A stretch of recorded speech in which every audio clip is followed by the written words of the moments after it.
I met an amazing guy on a dating app, and now I'm wondering if I should drop the I was born without the usual lady parts bomb on our first date, or let him crush on me a little longer before I scare him off. So, I have MRKH syndrome. Basically, this means I was born without a vagina, vaginal canal, cervix, uterus, and fallopian tubes. This makes it so I am unable to make love and unable to have children. I met a guy on a dating app about a week ago and we've been texting ever since. I've been super busy with school, volunteer work, and meetings, so we haven't actually met in person yet. We spoke on the phone once so far while he was walking home from work at 3 a.m. He's a bartender. He's really funny, and I feel like he gets me. We've set up a coffee date for Wednesday and I'm really looking forward to it.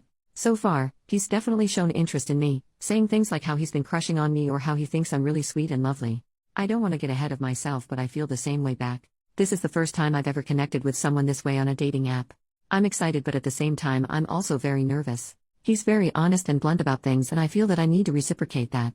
A lot of doctors and therapists say that there's no right time to discuss it, only when you feel comfortable.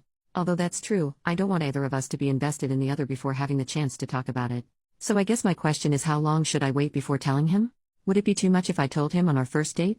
I mean, for all I know, maybe he won't even be interested in me after we meet in person. But at the same time, if he is, I'm not trying to scare him away. And a follow-up question, how do I begin to tell him? Maybe a funny way to approach it? Or a good conversation starter that could lead the conversation towards my condition? I've told one guy before and that didn't go too well. I waited a month to tell him and I ended up crying while doing it. He was interested in me before I told him, but afterwards, he was only interested in being friends with benefits. My self-esteem definitely took a kick with that one. First update 5 days later, I apologized for the length of this, but I suppose I needed something for me to lay out what happened and come to terms with it myself. In short, it went terrible. And frankly, I didn't handle it well. The original plan was to get coffee, see how the date went and go on from there. He told me he had been recently fat-fished, not sure if that is the correct term, but he had previously met up with a girl who was way heavier than what was presented in her dating profile, and it allegedly went poorly. He was texting me less and less leading up to the day we planned on meeting, last Wednesday. He texted me Tuesday morning saying that he was sick, and apologized for the lack of communication. I had classes that day and was only able to get back to him later in the evening. I asked him if he was busy because I wanted to call him, see how he was feeling, and figure out what the plan was. I told him that health comes first, and we can always reschedule, but he insisted how badly he wanted to see me. Somehow he convinced me to see him Tuesday, at his place, even though he was sick. Once I got to his place, he was extremely sweet and nice. We totally hit it off. He complimented me a lot, said I was cute and hugged me, twice, all excitedly like when a puppy sees you when you get home after a long day. He made us coffee, and we talked about life, school, family, hobbies and interests, etc. It was going very well. We got into the discussion of movies and TV shows, and he ended up turning on his TV, and switched to Netflix. I asked him if he watched any anime. Personally, I'm not big on anime, but I've seen a few shows because my younger brother is into it. I recommended Full Metal Alchemist to him and we started watching that. He asked if he could sit closer to me. I said yes, and he noticed I was cold, so he turned up the heat and brought out a blanket for us. I had my head resting on his chest with his arm around me, and I joked about how fast his heart was beating. He said that it was probably because he had a cute girl sitting with him. In that moment, I realized I had to tell him about my condition. It took a while for me to get into that discussion because 1. I just wanted to hold on to that moment for a bit longer, and 2. I wanted to tell him, but I couldn't get the words to come out.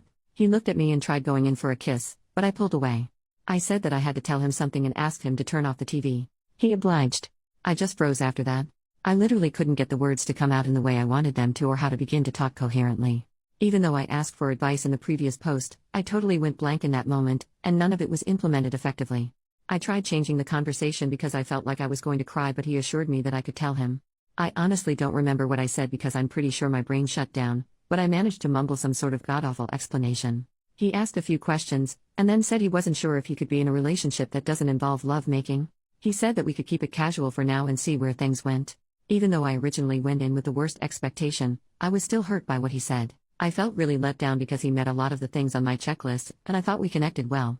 I asked what keep it casual specifically meant for him, and he said that we could be exclusive, but he didn't want to get too emotionally attached. I guess that was the part that really stung. I told him that I wasn't looking for a definitive answer yet because it was still too early to tell anything, and I wasn't looking for marriage, but if he knew right now, for a fact, that he can't be in a serious relationship with someone that has my condition, then I wasn't interested. I know myself too well, and honest to God, I can't get involved with someone without getting emotionally attached, and agreeing to see where it went would be intentionally setting myself up to get hurt. Plus, I think that was just his way of saying no to me nicely. He politely said that we could both take a few days to think about what we wanted, and he'd let me know. He was just trying to let me down easy, because we both knew what he meant.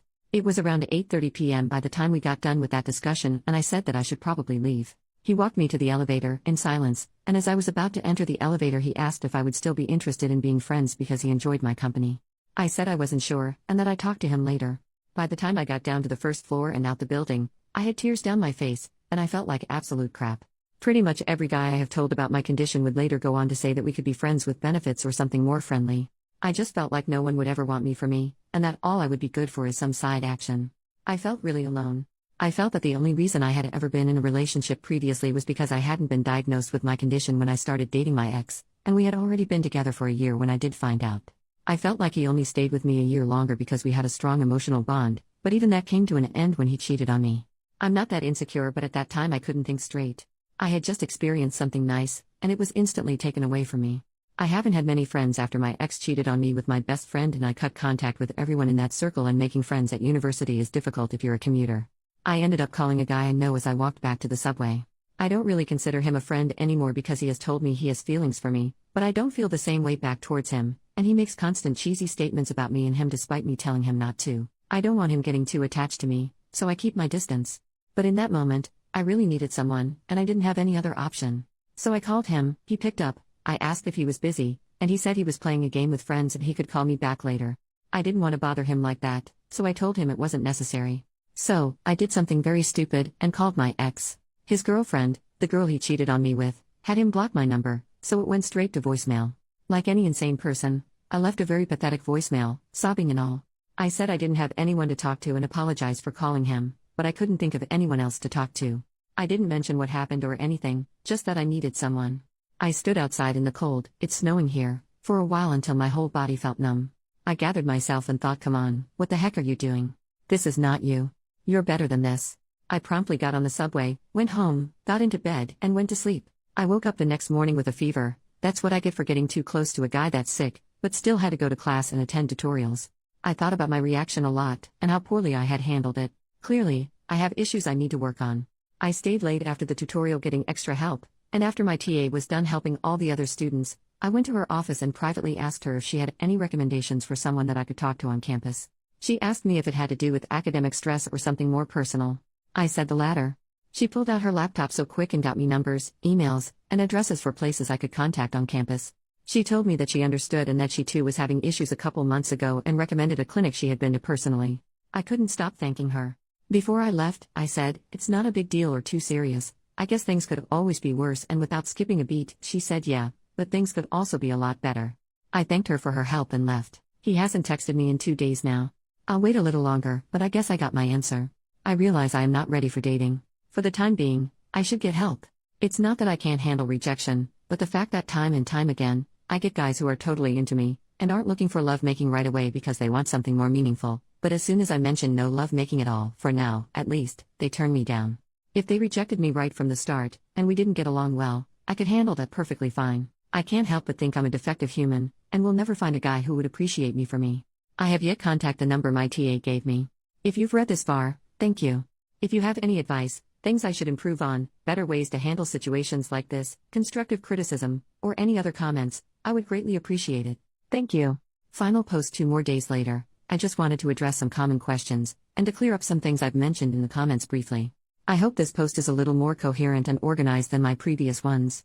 But before I do that, I really just want to thank everyone for all your nice messages and advice. You have no idea how much it actually means to me, and how much I appreciate it.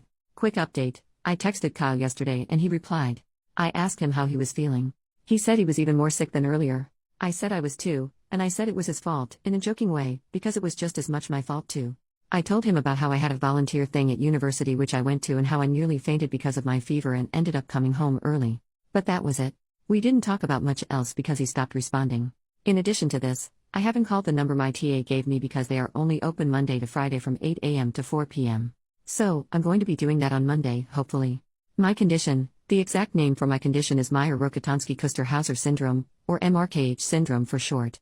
It affects 1 in every 5,000 women. A lot of people, I'm assuming they were trolls, stated that I was a guy or something along those lines. Just to clarify, I am a woman, I look like a woman physically and I felt like a woman my whole life. I was genetically born with 20 chromosomes. Being a woman is not something I doubt. There are basically 2 types of branches within MRKH. Type 1 is an isolated occurrence, meaning there is only a lack or underdevelopment of internal reproductive organs. Type 2 is more serious as it is also associated with auditory, vertebral, renal, and cardiac issues. This may include hearing loss, bent or curved spine, missing kidney, etc. I have type 1. There are a lot of variations for each woman and to what extent they are affected by this. I am mainly going to be talking about my individual case. Diagnosis: a lot of people were confused as to why I was only diagnosed with this a year ago and not at birth, and why did I find out after already being with my ex for over a year. The way MKRH works is that it affects internal reproductive organs. This means that just by looking on the outside, it is undetectable. From the outside, I look like a normal female. I have normal external genitalia, including a clitoris, urethra, labia, etc. I am missing the vaginal opening, cervix, uterus, fallopian tubes, and my ovaries are underdeveloped. My ovaries contain a few eggs, and they function enough to produce lower levels of estrogen, which is why I am still physically able to look like a female. For me personally, instead of a vaginal opening, I have something called an indentation or dimple. For 18 years of my life, I lived thinking I was just like any other girl. I never once suspected anything was wrong. When I started dating my ex, we never attempted to make love because neither of us were ready. But this was around the time I started to feel like something was wrong. One main reason was that I hadn't started my period, and the second being the fact that I wasn't able to insert a finger inside myself. For some reason, at the time, I assumed periods and fingering went together. I thought that once a girl got her period, her privates opened and the barrier fell out or something like that. It's weird looking back at that now, haha. I went to the doctor's one day, this was before I started dating my ex, with my mom after she started getting worried about me not getting my period. This is probably one of the most common ways women with MRKH find out about it. The doctor simply assumed that I was a late bloomer and told me to fix up my diet and work out. I was underweight at the time, around 82 pounds with a height of 5 feet. I was referred to a pediatrician who did absolute jack about my situation. The following year, I got my crap together on my own. I joined the wrestling team, track team, and I started doing weight training. As a result of this, I was also eating way more, and I gained a lot of muscle mass. I got my weight up to 120 pounds when I still hadn't gotten my period. I went back to the doctors. They still didn't take it too seriously, telling me that some women don't get their periods until they turn 20 or something, or asked me about my family history. I had multiple blood tests done, showing my levels were completely normal. I didn't feel like everything was normal, so I switched around doctors, seeing different specialists, and pediatricians, getting more and more blood tests done each time. Needless to say, I was getting tired of blood tests because I knew they didn't show anything. One doctor said my prolactin levels were too high, but I think that was circumstantial. Prolactin is the hormone that produces breast milk in pregnant women, and she kept insisting that I had breast discharge, which is something I had never experienced before in my life. Somehow, I can't exactly remember which doctor, I ended up getting put on birth control pills as an attempt to reset my biological functions and induce a period. I diligently took the birth control pills every day. Nothing happened. This is when I thought, is it just me or does healthcare in Canada suck? Then another doctor suggested I get a pelvic ultrasound done. This is when they found the issue. The poor lady who did my ultrasound spent over an hour looking for my uterus, which didn't even exist. The doctor did a pretty terrible job of telling me the news, in all honesty. She stood at the door, ultrasound reading in hand, with the door wide open, and told my mom I had MRKH. She said according to the ultrasound I had an underdeveloped uterus. This ends up being false later. She literally didn't even spend 2 minutes talking about it and left. I walked back to the car with my mom. She was crying as she called my dad and told him the news. His response was just to start swearing, not knowing he was on speakerphone and I could hear him. And then he said, "It's okay, just forget it." I came home, and I did some Googling and started to learn more about MRKH. I had already been with my ex for over a year up till this point, and I texted him while he was at work, and told him about it. I also added that if it changed anything between us, that I would understand, and I wouldn't hold it against him. As much as I might hate him now, he was the only one who ever handled this news properly, which is something I really needed at the time. After the initial news, my doctor handed my file over to a sick kids hospital in downtown Toronto as they were better equipped to handle cases like mine. They started off by wanting to get everything straight with what they knew about my condition. They had me get an MRI done because, although ultrasounds are more inexpensive, they are not as clear and detailed as an MRI. I also had an ear exam, x-rays of my spine, and another pelvic ultrasound, to check kidneys. Doctors aren't allowed to disclose patient information, and of course, the poor lady spent a good while looking for my uterus and even called in another technician to help. I ended up asking them if they were trying to look for my uterus, because I didn't have one. The look on their face was hilarious, as I'm sure they probably never heard of my condition either. After I met up with my doctor, and everything was figured out, I was properly informed that I did not have any issues with my spine, or kidneys, or ears, but I was missing a uterus, cervix, vaginal canal, and fallopian tubes. I was called in for another appointment after a couple weeks, and they did a physical examination where they wanted to measure the depth of my vagina. They had me lay down with my legs in the stirrups, and they took a Q-tip covered in a lubricant gel and inserted it in me. The depth of it was about 3 millimeters deep. It was actually quite painful, and I hated doctors by this point anyways. Family situation: my parents are pretty religious, and discussions about topics about the female body, menstruation, and private matters like that are highly taboo. Everyone knows about it, but no one talks about it. My mother isn't educated and she doesn't know English well, so most of the time when I went to the doctors, I went with my dad. It was very weird and awkward. The few times my dad refused to go with me, I went with my mom and had to translate everything the doctors were saying for her. After my last appointment with Sick Kids Hospital, they referred me to a social worker who gave me her business card, some brochures and other things with information about my condition. My dad took those from me and threw them out, saying I didn't need them. They also asked if I would like to attend the support group meetings they had weekly at the hospital, to which my dad also insisted that I didn't. Going to therapy at the hospital in secret isn't an option because it's too far. I can't drive on the highway yet, and it would be impossible for me to make up some lie to go. Taking the bus there would take over 2 hours, which I don't particularly mind doing if it helps me, but I don't have time due to school. I actually got a letter from the hospital in September about a pretty cool MRKH conference here where different doctors came with information and everyone dealing with it was invited. I really wanted to go. But again, it was far. I figured since it was a once-in-a-lifetime opportunity, I could definitely bus there. The event started at 8 a.m. and busing literally took 5 hours. It was unrealistic for me to go. So then I told my parents about it and they said, "You don't want to go to that. They'll put all sorts of rubbish in your mind and now you're not really a woman." I tried arguing that it was exactly the opposite of that, and that they want to inform you that you are a woman despite the lack of certain organs. They responded by taking away the letter, which had a website address on it, I had received from the hospital, and throwing it away. I had someone telling me that I need to stand up to my parents. My parents aren't the issue, but my dad is. Unfortunately, due to the circumstances that I don't particularly want to reveal online, standing up to him jeopardizes everything for my mother and my younger siblings, which is something I refuse to do. I am well aware of the crappy situation I am in. I know they are being abusive, in more than one way. I've thought long and hard about it, and I've come to the terms that not doing anything about it is the best approach. I'm not saying this out of fear or wanting to be selfish and pretending like we're a normal family. I've seriously taken everyone's well-being and the future of my younger siblings into consideration, and unfortunately, this is the best option for now. Surgery: I had a lot of people asking or informing me about surgery. In my first post, somewhere in the comments, I believe I said something along the lines of I'm a broke college student, and surgery isn't an option right now, as a way to avoid talking about the real reason why I can't get surgery yet. Lucky for me, I live in Canada and I have health insurance. Surgery is definitely an option for me. But due to my family situation, they believe that I won't need surgery until after I get married, because I mean it's not like I'm going to be making love anytime soon. Haha. Additional comments. 1. A lot of people, mainly guys, are saying that I could look into doing butt stuff. It's all about personal preference, and I hate it. It's not hot, it's not fun, it's literally feeling like reverse pooing, and it's not a good feeling. 2. I can look into the asexual community, but I am not asexual. I may not be able to satisfy my needs, but I do have a pretty high intimate drive, and I do enjoy giving and other sexual activities. I don't know if I would want to be in a relationship with an individual who does not want that. 3.